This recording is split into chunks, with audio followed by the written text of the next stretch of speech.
Les ados et les jeunes adultes aussi, hein, qui font des petits cris. Bonjour, frères et sœurs. Bon matin dans le Seigneur. Je suis content d'être avec vous. Ce matin, on va parler de craindre ou ne pas craindre. Craindre ou ne pas craindre. Et que vous en soyez conscient ou non, on a chanté les vérités qu'on va approfondir ensemble dans la parole, dans la Bible. Et mon objectif ce matin, dans le fond, va se faire en deux temps. Le premier temps, on va explorer quelques réponses bibliques concernant nos peurs.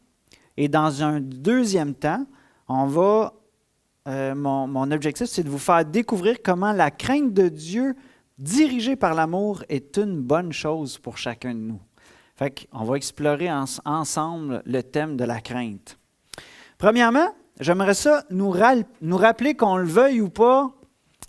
Chacun de nous, il n'y en a pas un qui est épargné de ça, mais on est des personnes qui avons peur. Hein? Pas difficile à vous convaincre, j'espère, pour ça. On est des personnes qui ont peur. Que ce soit la peur du noir, on a peut-être tous passé par là à un certain âge, la peur d'aller dans un avion, la peur de tomber malade, la peur d'une troisième guerre mondiale, ou peut-être de conduire simplement à Montréal. On est des personnes qui avons peur, n'est-ce pas? Il faut savoir que la peur, ce n'est pas quelque chose qui est nécessairement mauvais à la base. C'est un moyen de protection d'avoir peur. Si on n'aurait pas peur de rien, on ferait toutes sortes de bêtises dangereuses. Ça nous permet de nous tenir loin du danger et ça nous permet de prendre des mesures de sécurité pour pas qu'il nous arrive quelque chose de mal. Et la peur nous fait réagir de plusieurs manières différentes. Laissez-moi vous en nommer quelques exemples. Par exemple, on peut nier nos peurs. Hein? Moi, j'ai peur de rien. Mais quand on y réfléchit bien, même nos affections les plus, qu'on chérit le plus, c'est quoi? On a souvent peur de perdre ces affections-là. Hein? Quand on chérit quelque chose beaucoup, là, ça révèle parfois qu'on a peur de la perdre. D'autres vont fuir leur peur pour l'éviter à tout prix. Donc, ils ne vont pas s'exposer à la peur, ils vont trouver toutes sortes de moyens de protection pour l'éviter. Et d'autres vont affronter leur peur. Affronter sa peur, ça peut être de manière positive comme négative. Hein? Il y en a qui vont combattre la peur par la peur. Tu sais? Quelqu'un qui est intimidé, qui devient un intimidateur. Mais ça peut être d'une manière constructive aussi.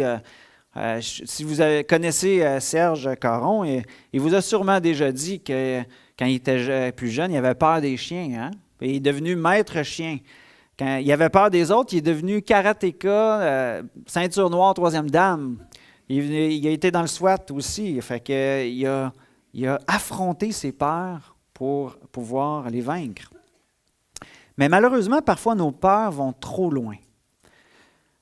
Elles peuvent finir par nous dominer, devenir le fondement de nos choix puis de nos actions, de nos réactions même. La peur peut nous pousser à se cacher, nous pousser à s'isoler les uns des autres. Ça peut nous amener à blâmer les autres. Hey, tu as tellement peur qu'une erreur que tu as faite soit mise en lumière, qu'on blâme, de justifier nos actions. La peur peut créer de l'anxiété chronique, nous paralyser, produire du surcontrôle et même nous pousser à mentir, voire tuer pour se protéger d'un risque potentiel. Hey, cette personne-là risque peut-être de me tuer, fait que je vais régler le problème, je vais le tuer avant. Hein? Voyez-vous comment ça peut aller loin? En plus de tout ça, on ne peut pas nier qu'on est dans une culture de peur. Hein? C'est là partout la peur dans notre culture. Une culture de crainte. Malgré qu'on vit dans un des pays les plus sécuritaires du monde, que parfois on peut partir sans barrer son auto ou sa maison au Canada, on est reconnu pour ça. Malgré tout ça, la télévision nous bombarde d'informations sur le terrorisme mondial, les catastrophes climatiques, les pandémies, les tensions géopolitiques. On est dans une culture de peur, on peut le dire. Hein? Et comment il y a des gens qui réfléchissent à tout ça, puis Plusieurs personnes influentes à travers l'histoire ont prétendu que le problème venait de la religion. Pourquoi? Parce que la religion serait fondée sur la peur de l'enfer, la peur du jugement de Dieu. Et beaucoup ont mis de côté la religion à cause de ces raisons-là. Et dans tout ça, c'est malheureux parce que c'est vrai que certains chefs religieux, tout comme certains politiciens ou comme médias, ont instrumentalisé la peur pour justifier des lois restrictives qui réduisent les libertés des gens et pour, à quelque part, asservir des personnes. Mais dans tout ça, je pense qu'il faut prendre garde de ne pas généraliser. Il faut prendre garde que même si on a eu un parent mauvais, un chef religieux ou un gouvernement qui a abusé, ça ne veut pas dire que toute forme d'autorité est mauvaise et que ça nécessiterait que l'autorité soit condamnée.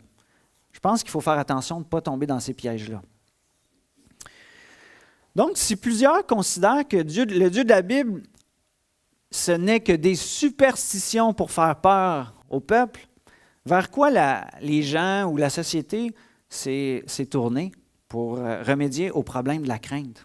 Bien, j'ai réfléchi, puis j'aimerais ça vous donner quelques exemples. Alors, il y en a qui ont dit, bien, c'est le raisonnement humain la solution. Hein? Par exemple, le relativisme. C'est impossible de dire qu'il y a une vérité absolue et comme ça, on va éviter d'avoir à rendre compte à une divinité suprême. Hein? On relativise, notre raisonnement nous dit que non, ça n'existe pas. Fait que, comme ça va nous éviter d'avoir peur. Ou la connaissance, par exemple. Hein? Il faut s'informer. OK, mais si on exclut Dieu de la connaissance, ou s'il n'est pas dans le centre de nos désirs de connaître, vous savez ce qui va se produire? Plus on va s'informer, plus vous allez avoir peur. Et c'est même un des constats que l'homme le plus sage de la terre, le roi Salomon, a exprimé dans le livre des Ecclésiastes, de l'Ecclésiaste. La science aussi. La science, c'est un autre domaine où la société, où plusieurs personnes se tournent pour essayer de régler le problème de la peur. La science, c'est un petit peu la recherche de la vérité, mais si on recherche la vérité en excluant Dieu, bien, on va dire que la science devient la vérité. Mais dans le fond, elle n'est pas la vérité, elle est à la recherche de la vérité. Et là, qu'est-ce qui va se passer? Bien, on va tenter de nier le surnaturel. On va tenter de le mettre de côté, ce qui vient de Dieu, les miracles, les choses comme ça, ou de les expliquer d'une manière avec un raisonnement humain. Et pour certains, même, la crainte va devenir, pour certains scientifiques, une maladie. Une maladie compliquée qui nécessite d'être soignée uniquement par la médication. Et ici, je ne suis pas en train de dire que la médication est une mauvaise chose. C'est une bonne chose qui peut nous aider à gérer notre niveau de crainte ou d'anxiété. Mais si c'est uniquement ça, le moyen, on n'arrivera jamais à régler la racine qui se cache derrière l'anxiété. Ça ne sera jamais une solution ultime. La médication, ça va être comme un baume qui va aider à gérer pendant un certain temps.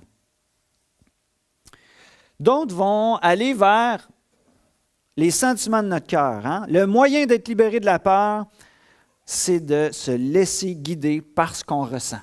Hein? D'être fidèle à soi-même. Et suivre cette philosophie-là, c'est comme dire « Ah, aujourd'hui, je ne ressens pas que tu m'aimes, alors ton amour n'existe pas. » Tu n'aimerais pas ça, hein, Céline, que je dise ça. Mais je ressens ton amour aujourd'hui. Chanceuse, hein? Non, mais je ne veux pas aller... On va pas, c'est ça. Si on suit juste ce qu'on ressent, on est vraiment vacillant. Puis si on est les champions au Québec pour suivre ce mantra-là, on constate que l'anxiété et la crainte n'est pas moins présente. Et la révélation de Dieu dans la Bible, et Jésus-Christ aussi, nous dit complètement autre chose, voire le contraire. Elle nous dit qu'on est né pécheur, qu'on a besoin d'être sauvé de nous-mêmes, pas de s'affirmer et de suivre ce que nos sentiments peuvent parfois nous dire. Et nos sentiments, d'ailleurs, nous mentent parfois. Fait que toutes ces choses-là viennent nous démontrer que la victoire sur la peur, elle ne va pas se trouver en tentant de vivre en niant l'existence de Dieu. D'ailleurs, est-ce qu'il y a quelqu'un ici qui peut me dire c'est quoi le commandement le plus répété de la Bible?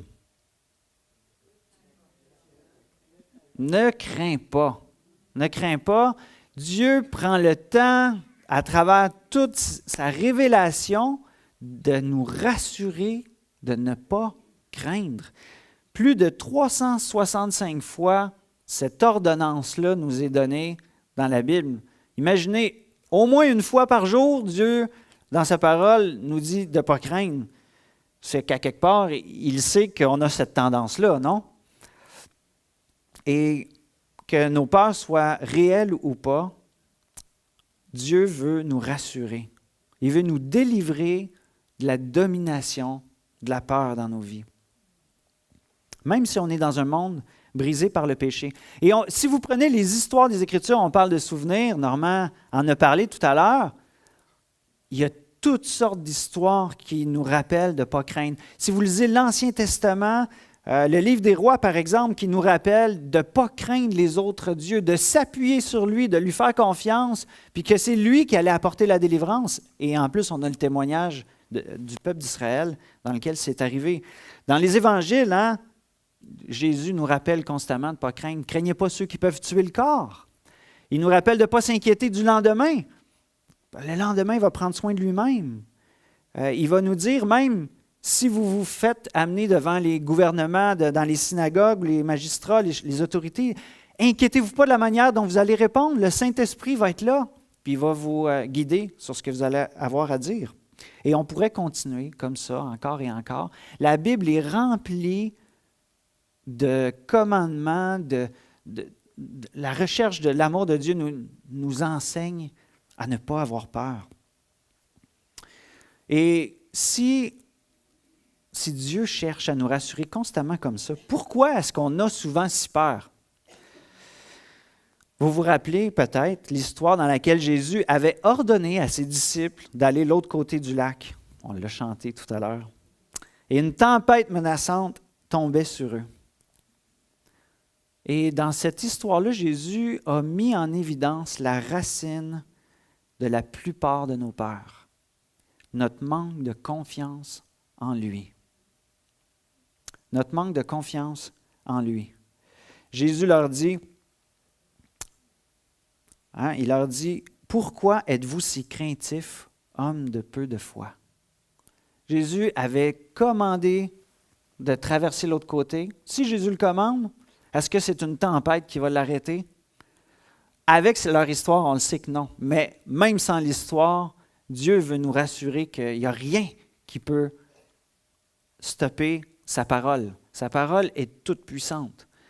Et c'est souvent ce manque de confiance en lui qui fait qu'on a peur. Donc, on est en train déjà de terminer cette première partie-là par rapport aux peurs, comment les gérer.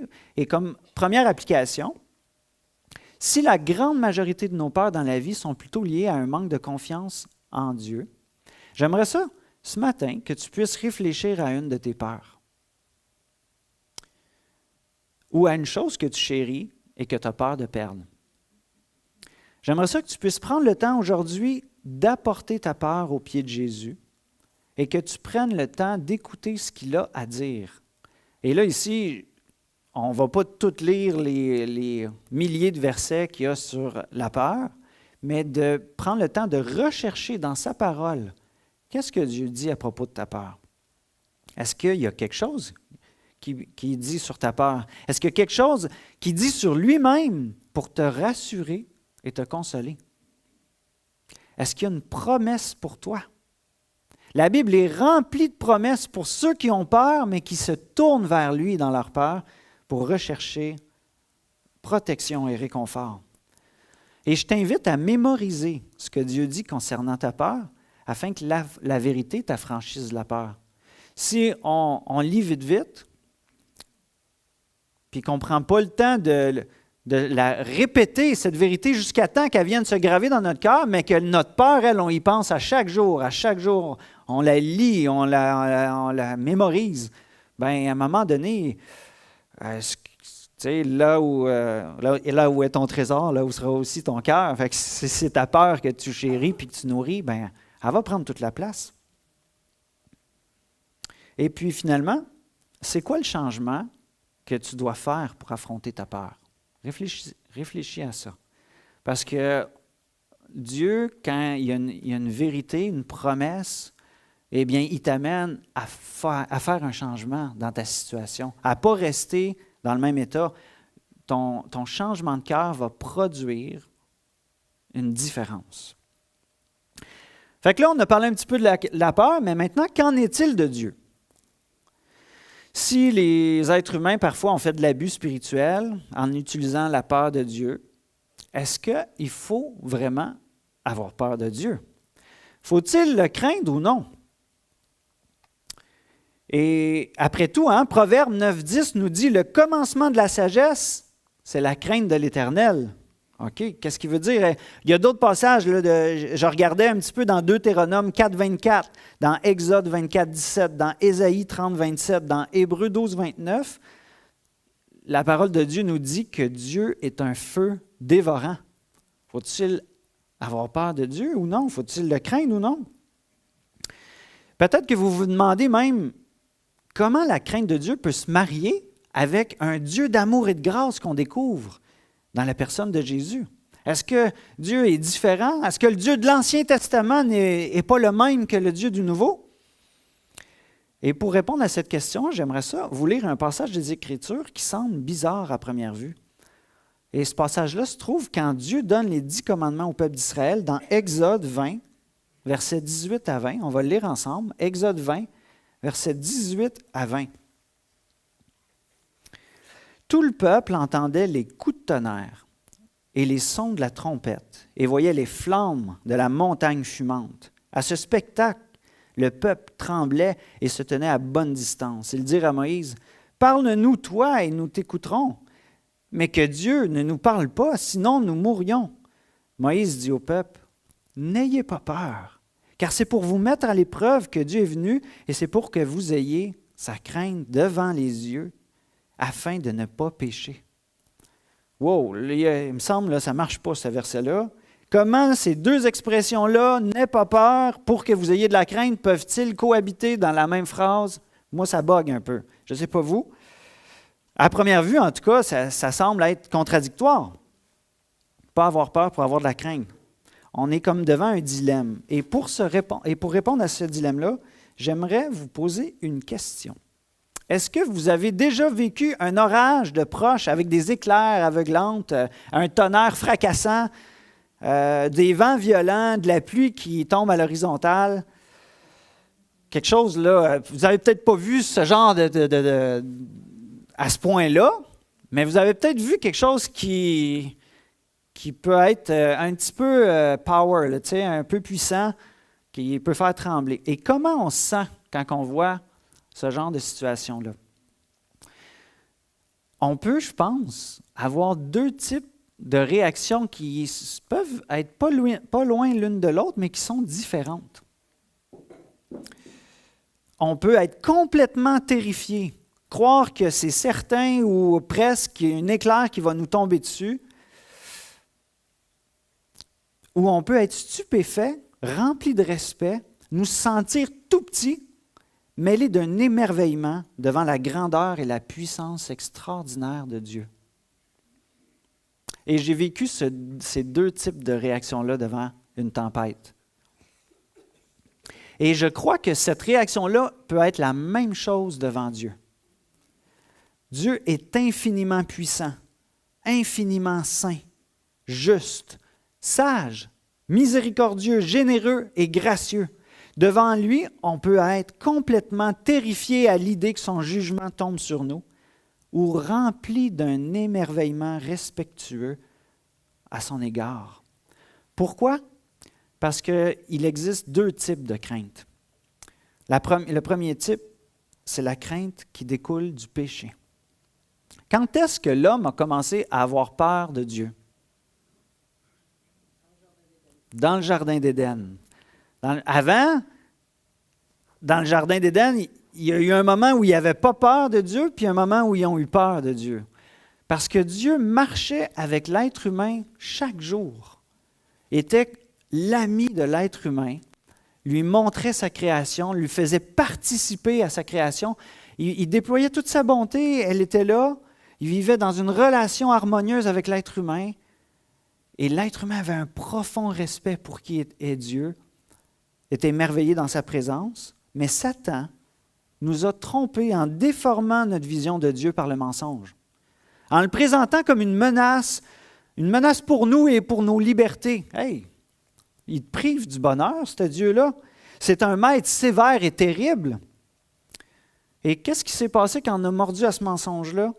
C'est là nous nous sommes finalement cachés, éloignés de lui par peur. Hein? J'ai eu peur. C'est ce que Adam a répondu à Dieu quand il s'est présenté tout de suite après avoir mordu au mensonge de Satan. Et vous savez quoi? C'est de cette manière-là que je voyais, cette manière fausse que je voyais Dieu à l'adolescence. Comme un Dieu sévère, un Dieu dur, terrible, menaçant. J'étais un petit peu comme Martin Luther. Avant sa conversion, j'avais peur qu'une éclair me foudroie de sa sainte colère. J'avais peur de le rencontrer. J'étais même un peu comme l'intendant infidèle qui a enterré son talent en disant à son maître, « Je sais que tu es un homme dur, je n'ai pas eu le choix, j'ai enterré mon talent. » Et cette mauvaise vision de Dieu-là n'a rien produit de bon dans ma vie. Le mieux que je pouvais faire, c'était de servir Dieu à contre-cœur, par peur de son jugement, mais au fond de moi, je le méprisais. Je le méprisais, ses lois sont ben trop rigides, il est ben trop dur. Je voulais être libre, je voulais être ailleurs, libre de ma culpabilité pour vivre ma vie à ma façon. Et vous savez quoi? Quand on prend ce chemin-là, c'est comme si finalement la peur de Dieu n'est pas nécessairement une mauvaise chose quand on est rebelle et incrédule. C'est comme si le mensonge que tu crois, il devient réalité dans le sens parce que tu te détournes du Dieu vivant pour vivre ta propre vie à ta manière parce que tu es sûr que c'est un Dieu qui n'est pas correct, qui est injuste. Et là, tu fais toi-même des injustices parce que tu le mets de côté dans ta vie. Et finalement, ben Dieu, il est juste. Hein? Qui ici, parmi nous, a déjà commis une faute contre Dieu ou lui arrive de pécher encore? Y en a-tu parmi vous? Quelques-uns? Je pense qu'on est tous là. On a tous manqué contre Dieu. Un Dieu qui est saint, qui est bon, qui est juste. On a désobéi, on a eu des mauvaises pensées, on a fait des mauvaises actions. Et qu'est-ce que nous dit Nombre 14, 18? Dieu ne tient pas le coupable pour un innocent. Dieu est juste. Dieu, il ne laisse pas passer, là, il ne ferme pas les yeux comme si de rien n'était sur le mal. Et là, ça devient comme, OK, mais s'il ne tient pas le coupable comme innocent, qu'est-ce qui m'attend? Qu'est-ce qui nous attend? Eh bien, c'est sa sainte colère, c'est sa justice. Et Jacques 2,19 nous dit aussi que les démons aussi croient en Dieu et ils tremblent. Eux autres aussi, ils ont des raisons d'avoir peur de Dieu, n'est-ce pas? Parce qu'ils le connaissent, mais ils se sont rebellés et maintenant, ils ont peur, ils tremblent de Dieu. Alors ma question, est-ce que tu essaies, peut-être que tu es ici ce matin, tu aimes les gens de l'Église, tu aimes les valeurs qui sont partagées, mais est-ce possible que tu essaies de te convaincre que Dieu n'existe pas? C'est peut-être, et si c'est ça, c'est peut-être un symptôme de la crainte pécheresse qui préfère nier l'existence de Dieu que de le risquer, voire mettre en lumière les choses horribles qui peuvent se cacher parfois dans notre cœur. Peut-être que tu n'es pas à ce point-là, peut-être que tu es là, peut-être que tu as tendance à voir Dieu comme étant un Dieu dur, sévère, donnant plein de restrictions, pouvant te priver de la liberté et du bonheur, comme moi, j'ai déjà vécu dans ma vie. Et si c'est le cas, sache que c'est une tromperie de Satan. C'est une tromperie de Satan et en plus de ça, c'est nos propres doutes, nos propres péchés qui troublent notre vision de Dieu. Et cette crainte pécheresse-là nous tient dans la culpabilité, dans la honte et nous éloigne de Dieu. nous éloigne de son amour. 1 Jean 4, 18, la parole de Dieu nous dit « La crainte n'est pas dans l'amour, mais l'amour parfait bannit la crainte. Car la crainte suppose un châtiment, et celui qui craint n'est pas parfait dans l'amour. » Voyez-vous où nous mène ce type de crainte-là? Et c'est pour cette raison-là que j'aimerais vous parler du deuxième type de crainte, la bonne crainte de Dieu. Hein? Vous voyez les gens qui sont devant juste la création de Dieu, vous êtes déjà couchés un soir sur le gazon, un été, à observer les étoiles dans un lieu où il n'y a pas trop de pollution lumineuse, où vous pouvez peut-être voir la Voie lactée. Et là, on se sent tout petit. On se sent, mais comment se fait-il qu'un Dieu si grand, dans une création si infinie, où on ne voit pas le bout, peut-il venir se soucier de moi et venir prendre soin de moi, me montrer son amour à chaque jour? C'est un autre type de crainte, ça. La bonne crainte de Dieu ne découle pas d'une perception de Dieu comme étant méchant et dangereux, mais comme étant glorieux. Psaume 147, versets 10 et 11 nous dit « Ce n'est pas à la vigueur du cheval qu'il apprécie, ce n'est pas au mollet de l'homme qu'il prend plaisir. L'Éternel prend plaisir à ceux qui le craignent, en ceux qui s'attendent à sa bonté. » Je serais bien venu faire venir en avant M. Fortier, vous montrer ses mollets, parce qu'il y a toute une paire de mollets bien musclés, mais je pense qu'il n'aurait pas voulu. Alors, j'en ai mis un là à l'image. Et ça nous rappelle que Dieu, de toute façon, hein, c'est pas là-dedans qui prend plaisir, dans le sens où nous, on a tendance, les êtres humains, à se fier à la force, hein, à la force de l'homme, à la grandeur de l'armée. Puis là, on le voit dans les nations, c'est en train de brasser. Il faut renforcer notre armée parce qu'il y a des risques. Puis qui va être le plus fort? Qui est le plus menaçant? Mais Dieu, il ne fonctionne pas comme ça. Il dit, lui, il prend plaisir à ceux qui le craignent. À ceux qui le craignent, mais comment? Qui s'attendent à sa bonté. Wow! Et si vous prenez encore, je reprends le thème des souvenirs que mon frère Normand a partagé. Rappelez-vous les hommes de foi dans la Bible. Pensez à Noé. Noé a été trouvé grâce aux yeux de Dieu. Il avait confiance en lui, en sa justice. Il marchait d'une manière juste à cause de ça. Et Dieu l'a vu. Abraham, la même chose. David, qui a écrit tous les psaumes, comment il chérissait ses ordonnances, comment il l'aimait. Puis si on va un petit peu plus loin, Siméon et Anne, qui attendaient avec confiance la venue du Sauveur de l'humanité, qui priaient régulièrement, et que Dieu a vu ça et leur a fait grâce de voir le Messie, le voir naître. Hébreux 11.6 nous dit « Or, sans la foi, il est impossible d'être agréable à Dieu, car il faut que celui qui s'approche de Dieu, qui s'approche de lui, croit que Dieu est dur et méchant. Non, hein? Croit qu'il existe et qu'il récompense ceux qui le cherchent. » Voyez-vous, c'est quand on reconnaît avec confiance les vertus de Dieu que ses qualités nous font trembler de joie devant lui. Parfois, ça va être sa sagesse infinie. On va être comme dépassé. « Oh, aïe, je ne te comprends pas, Dieu, ta sagesse est infiniment plus grande que la mienne et ça me donne un profond respect pour toi. » Parfois, ça va être sa sainteté inatteignable. Oh là là! Quelle sainteté le Seigneur a, qu'on ne peut pas atteindre par nos propres forces. Parfois, ça va être son amour tellement grand, ça va vous en faire pleurer. Parfois, ça va être la profondeur de son pardon. Comment il est profond, il vient couvrir toutes nos fautes. Son pardon est bien plus grand que la grandeur de nos fautes. Un fait intéressant, saviez-vous que Jésus lui-même avait ce type de crainte envers son Père? Ésaïe 11, versets 1 à 3 nous dit ceci quand le prophète annonçait la venue du Messie. Il dit « Puis un rameau poussera de la souche d'Isaïe, un rejeton de ses racines portera du fruit. L'Esprit de l'Éternel reposera sur lui, esprit de sagesse et de discernement, esprit de conseil et de puissance, esprit de connaissance et de crainte de l'Éternel. Il prendra plaisir dans la crainte de l'Éternel.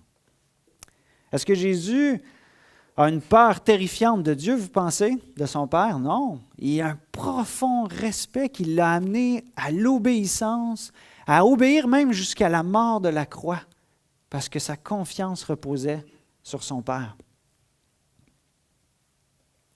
Évidemment, nous, on est teintés du péché. Il y a un petit quelque chose de différent dans notre manière de le respecter.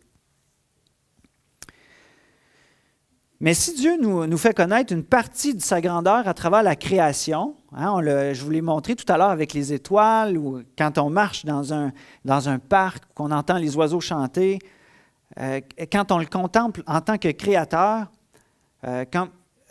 sachez que Dieu s'est fait connaître d'une manière encore bien plus grande, parce qu'il s'est fait connaître à travers son pardon, à travers la purification de nos fautes, sans qu'on le mérite, en nous donnant sa vie. Fait que si on voit la gloire de Dieu à travers sa création, on la voit d'une manière encore exceptionnellement plus grande à travers l'œuvre de Jésus-Christ à la croix.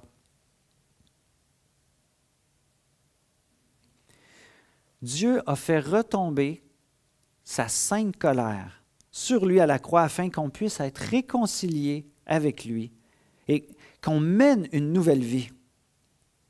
Donc, c'est en contemplant l'œuvre merveilleuse de Jésus à la croix, pour nous, que nous pouvons découvrir la merveilleuse crainte de Dieu.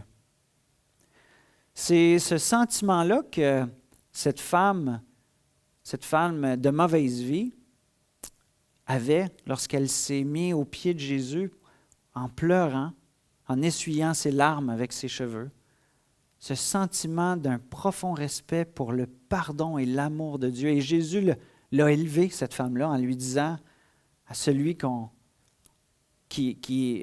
à qui on pardonne beaucoup, aime beaucoup.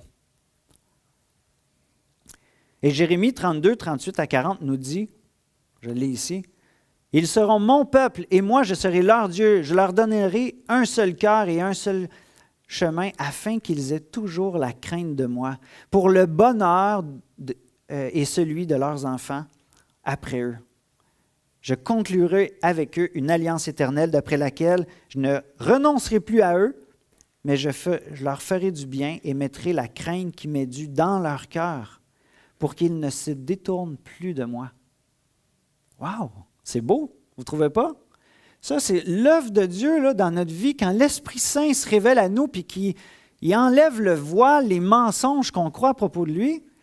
Il fait de nous un cœur renouvelé qui le respecte, qui le chérit, qui fait qu'on s'éloigne du mal, qui fait qu'on croit que son amour ne va jamais se détourner de nous. Avant de conclure, l'équipe musicale peut revenir à l'avant, mais j'aimerais apporter une nuance concernant la crainte de Dieu. La bonne crainte de Dieu, ça ne signifie pas de considérer Dieu simplement comme son petit chummy à qui on peut mentir, qui va tolérer nos fautes les plus graves sans dire un mot, en fermant les yeux là-dessus. Au nom de son pardon, Jésus, c'est mon petit chummy qui dit rien à ce que je fais. Et dans ma lecture de la semaine, le Seigneur me l'a rappelé, parce qu'avec la jeunesse, on est en train de lire le livre des Actes. Et dans le livre des Actes, vous vous rappelez peut-être l'histoire du chapitre 5, où Ananias et Saphira ont menti au Saint-Esprit. Où tout le monde avait la crainte de Dieu et agissait en fonction de ce profond respect et de cet amour qu'ils chérissent. Ces deux personnes se sont liguées ensemble, une petite menterie à Dieu. Et Dieu les a punis de mort. Et la crainte de Dieu s'est emparée de toute l'Église. On ne peut pas prendre Dieu comme un chummy à qui on peut mentir puis qui ne dit rien quand on commet le mal. La crainte de Dieu nous permet donc aussi de révérer son autorité. Ça reste notre Créateur. Ça reste le Dieu tout-puissant, le Dieu 3 fois saint, dont les anges qui n'ont jamais péché se couvrent les yeux devant sa face. Donc, ça nous permet d'obéir à ses commandements et de détester et de fuir toute forme de mal dans nos vies. On apprend dans cette crainte-là que quand Dieu nous met à l'épreuve, c'est en partie pour purifier notre foi des fausses conceptions qu'on a de lui, comme il l'a fait avec Israël quand il l'a amené dans le désert, afin qu'on le craigne de la bonne façon. Et quand Dieu corrige ses enfants, parce qu'il les corrige, et parfois il les corrige sévèrement, mais c'est toujours parce qu'il nous aime. C'est toujours parce qu'il veut notre bien. Et c'est ce que la parole de Dieu nous dit, tout concourt au bien de ceux qui aiment Dieu.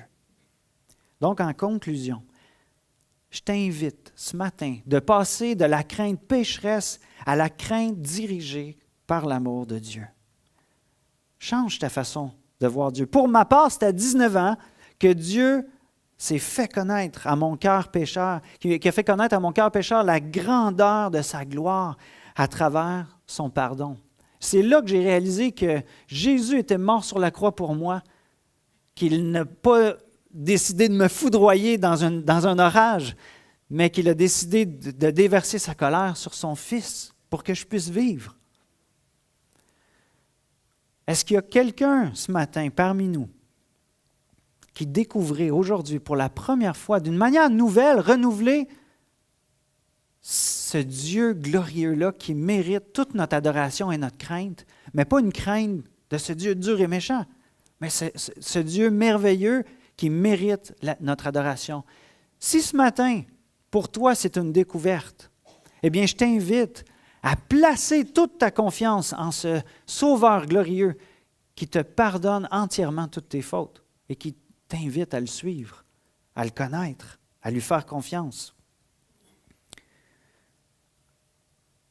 Et si ton cœur s'approche avec crainte et confiance, tu vas voir une transformation dans ta vie, dans ta manière d'agir envers Dieu et envers ton prochain. Tu vas apprendre à exprimer son caractère parce que tu lui fais confiance et que tu l'aimes.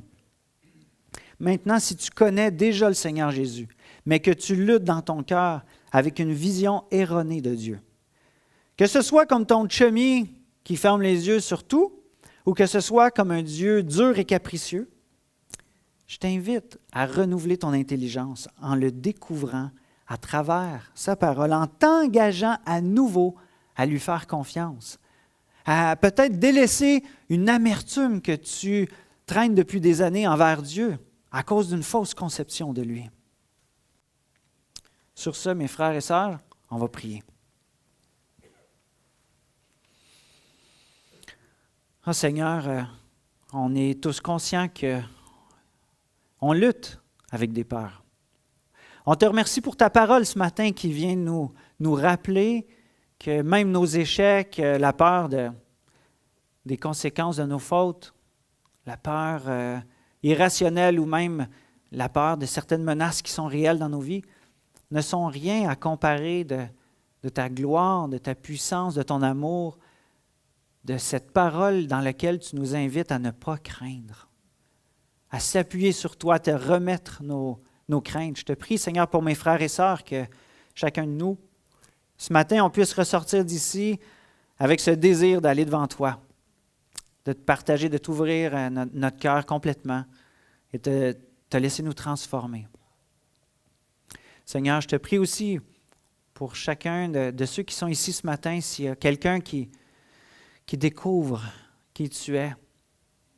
Seigneur, viens le remplir de ton amour, viens le remplir de ton Esprit Saint par ce pas de foi, cette confiance nouvelle que cette personne choisit de placer aujourd'hui en toi. Et Seigneur, je te prie pour chacun de nous qui sommes ici, qui te connaissons depuis peut-être quelques années ou plusieurs années et qui avons encore pas fini d'apprendre à te connaître. Seigneur, que tu puisses renouveler notre compréhension de toi afin qu'on puisse craindre ton nom, craindre ta sainteté, ta bonté, ta patience et agir avec un cœur rempli d'affection respectueux pour toi. Merci Seigneur pour qui tu es.